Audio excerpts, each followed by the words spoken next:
전선에 흐르는 전류에 의해서 만들어지는 자기장을 여기서 빙글빙글 돌고 있기 때문에 극성이 없어요.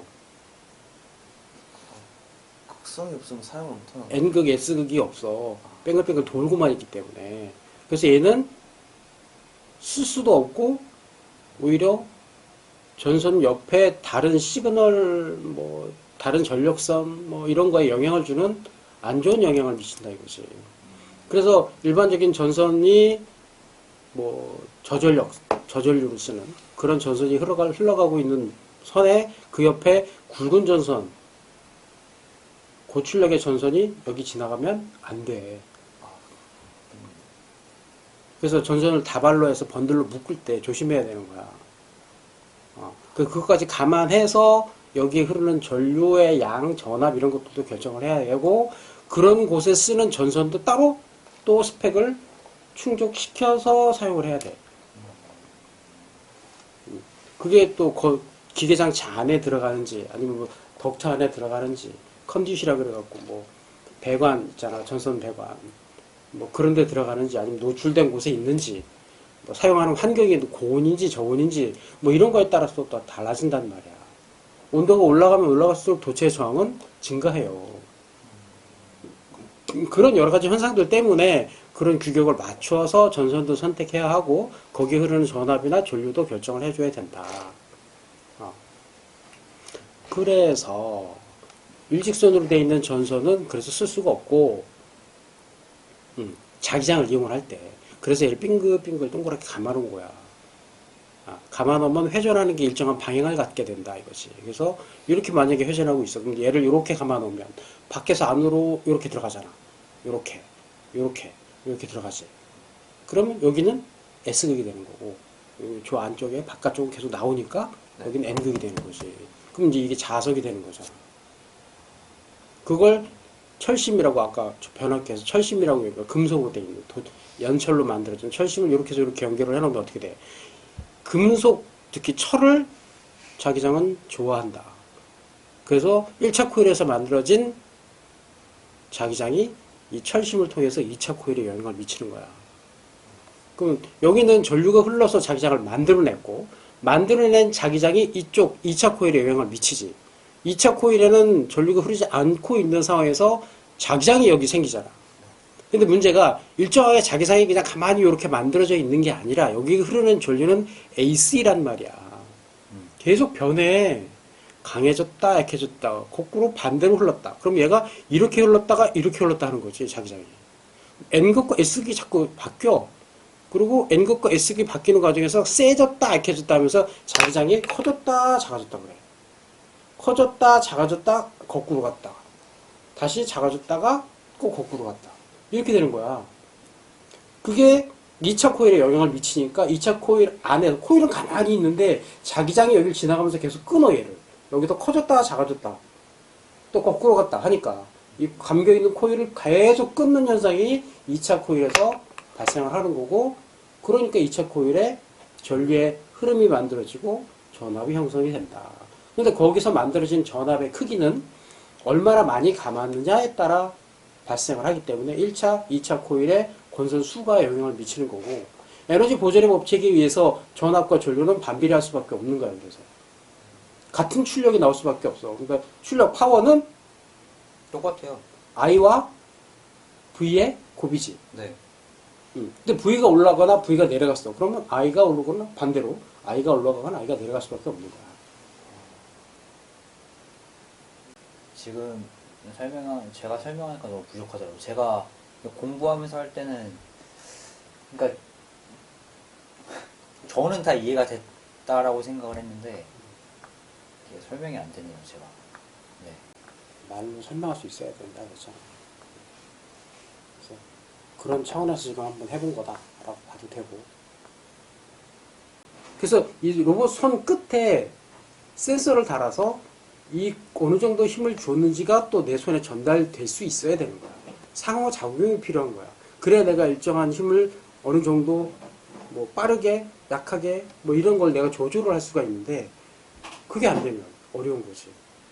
예를 들면 너희가 가위를 쓸 때는 가위가 나하고 직관적으로 연결돼 있으니까 이 종이를 자를 때 아니면 두꺼운 거 가는 거 뭐 이런 거 자를 때 얼마든지 내가 손에 느껴가면서 조절을 할 수가 있는데 이게 전동이라면 감각이 내 손에 안 느껴진단 말이야. 그래서 발생하는 문제가 뭐 다치기도 하지만 스크류가 다 망가질 수 있어. 그래서 가능하면 전동을 안 쓰는 게 좋다. 안 쓰는 게 좋다. 그래서 나는 웬만하면 다 수동으로, 손으로 다 직접 하는 걸 더 선호하는데, 어제 막내가 작업하는 거 보니까 토크렌치 쓰는 것도 그렇고, 뭐, 하나부터 열까지 다 가르쳐야 되겠더라, 이거야. 그래서, 참 그런 측면에서 드릴도, 지금 너희는 애초에 처음부터 전동 드릴만 봐왔지만, 이 수동 드릴의 장점은 똑같아. 내가 지금 뚫고 있는 이 재질의 경도, 물은 정도, 얼마나 깊이 들어가는지, 깔끔하게 잘리는지, 뭐 깔끔하게 뚫리는지, 뭐 이런 것들을 다 내가 몸으로 느낄 수 있기 때문에 그런 장점이 있어. 물론 작업하는 효율이 느리고 정확하게 뚫기 위해서는 많은 연습이 필요하지만 얘도 나름대로 장점은 분명히 있다라는 거야. 그래서 한두 개의 구멍을 정확하게 내가 의도에 의해서 뚫어야 하는 이런 작업일 때는 오히려 전동보다는 이게 훨씬 더 난 좋다라고 생각을 해. 근데 요즘 요 그림에 보이는 요 드릴은 이게 요 앞부분 여기 가슴을 여기다 대야 돼 이렇게. 이 양손을 이렇게 하나는 잡고 하나는 돌려야 되잖아. 가슴을 여기다 받쳐갖고 이렇게 눌러 이렇게. 여기 가슴을 대고 누르는 부분이야 이렇게. 누르고 이걸 고정시키고 내가 돌려서 속도를 조절해서 뚫게 돼 있는 거. 그렇게 쓰는 건데 아주 좋아. 아주 추천을 해. 이거 문에서 보기가 어려워서 잘 한번 볼 수도 있어요. 시골에 오래된 그 공구 가게 이런 데가 아마 아직도 있지 않을까 싶은데 뭐 예전에는 인사동 같은데 아니면 청계천 그런데 옛날 공구 이런 데 파는 데 가면 이게 있었어. 난 어릴 때 집에 이게 있었고 근데 그때는 이제 이게 아니라 위를 손으로 잡고 이렇게 돌리는 게 있었지. 이건 우리나라에는 요거 보기는 힘들어. 요 모델은 그대로 보기 힘들고 그래서 저속으로 정확한 위치를 잡고 들어가기 위해서 1대1 스피드로 동작을 하고 어느 정도 들어갔을 때 그 다음에는 커팅 면을 매끄럽게 해야 하는 과정이 있어. 그래서 밀림? 밀림? 리밍이라고 그러지? 리밍이라고 하나? 그래서 매끄럽게 하기 위해서 스피드를 올려주는 그런 부분이 있어. 그래서 마지막에 다 거의 깊이까지 들어갔어. 그 다음에 고속으로 회전시키면서 막 매끄럽게 해서 나오는 거야. 그러면 이제 특히 나무 같은 경우는 버가 많이 생기거든. 아무리 날이 좋아도 서서히 돌리다 보면 버가 많이 생겨. 그럼 매끄럽게 구멍이 뚫리지 않아서 이렇게 스피드를 조절하는 기능이 들어있다. 드릴 비트를 반시계로 돌리는 비트를 본 적 있냐고. 없어. 그렇게 하면 안 돼요. 그래서 전동 드라이버를 드릴 껴서 쓸 때는 방향을 바꾸면 안 돼. 들어갈 때랑 나올 때랑 같은 방향으로 나와야 돼요. 뭐 칼날 다 망가져. 거꾸로 돌리면. 특히 금속 같은 거 구멍 뚫을 때 계속 같은 방향으로 들어가서 같은 방향으로 나와. 얘네 목공할 때도 그렇게 시켰잖아. 네. 근데 모르는 사람들은 드라이버 생각한다는 얘기지. 그래서 들어갈 땐 이렇게 들어갔다가 나올 땐 거꾸로 나와야 된다고 생각하는데 이게 나무니까 그나마 괜찮은데 이게 만약에 금속이었다 그러면 나올 때 드릴날이 다 망가져요. 그래서 같은 방향으로 들어가야 돼. 근데 여기에 라치시 왜 필요할까? 그걸 좀 더 확실하게 솔직히 얘기한 거. 이게 브레이스 드릴이잖아. 딱 잡고 내가 이렇게 돌려야 돼. 근데 가다가 끽 걸렸어. 그럼 거꾸로 돌린다고 사람이. 당연하게. 그러면 안 되지. 약간 뭔가 꼈네 다시. 그러거나 다시 아니면 돌릴 때 뭐 여기가 장애물이 있다든지 그럼 다시 거꾸로 와서 다시 돌려야 되잖아. 그래서 레칫이 필요한 거야 얘는. 이게 일반 드릴은 폭이 좁은데 얘는 레칫이 이렇게 나와 있기 때문에 손잡이가 이렇게 나와 있잖아요. 그래서 공간을 좀 많이 필요로 한단 말이야. 그럴 때 공간이 부족한 곳이 있을 수 있어. 내가 돌릴 때. 그럴 때는 다시 거꾸로 와서 다시 돌아가야 되잖아. 이렇게 오른쪽으로 계속 돌려야 되거든. 그래서 레칫 기능이 필요한 거다. 비트가 그냥 칼날이야, 칼날. 칼날. 그냥 이만한 봉 끝에 이렇게 넓은 칼날이 하나 달렸어, 이렇게. 근데 얘가 이제 좌우로 움직이면 안 되니까 가운데 뾰족하게 하나 더 튀어나와야지. 그런 목재용 드릴 비트. 그런 거라고 생각하면 돼, 얘. 근데 얘는 내가 조절해서 이 넓이를 조절할 수 있는 거야, 얘. 요거 스크루로 조절을 해서 얘를 날의 폭을 조절할 수 있는 거지. 그래서 구멍을 내가 원하는 구멍을 뚫을 수 있게끔 만들어주는 비트다. 그렇게 이해하면 돼. 이게 목재니까, 목재용이니까 가능한 거지. 금속은 이게 안 되지.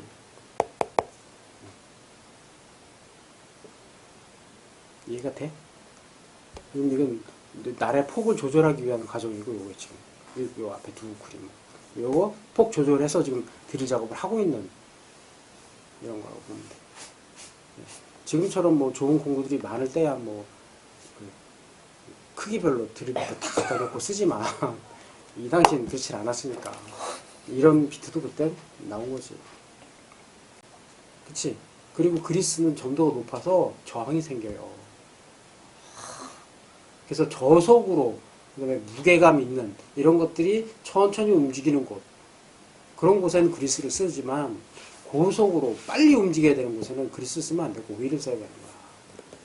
고점착성 오일을 써야 하는데, 그런 경우가 요즘 이제 뭐 최소 300도 이상에서 운영이 가능한 그 정도의 오일이 요즘에 일반용 스프레이 오일로 나오고 있다 이거야. 그거 캔 어제 내가 산 게 그 캔이야. 일반 다목적 캔. 다 수입품. 스프레이 형태로 이렇게 쭉 뿌려서 쓰면 되는 그런 오일이라는 거지. 윤활제 그런 걸 쓰면 돼. 뭐 이런 거 얼마나 좋아. 이도저도 없으면 그냥 WD-40이라도 좀 뿌려놓으면 녹은 안 쓸잖아.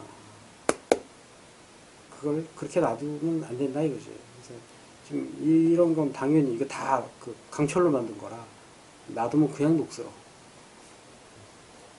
내가 지난주에 보여줬던 그 우리 아버지 유품 그것도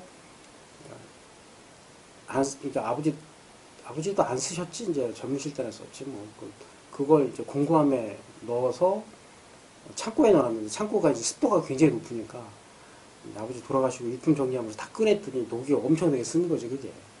그래서 이제 다 분해해서 청소를 했던 거고. 그래서 오일 한번 그때 방청제 발라서 딱 청소를 해놓으니까 지금은 뭐 저보다 몇 년을 놔둬도 녹은 안 쓸잖아.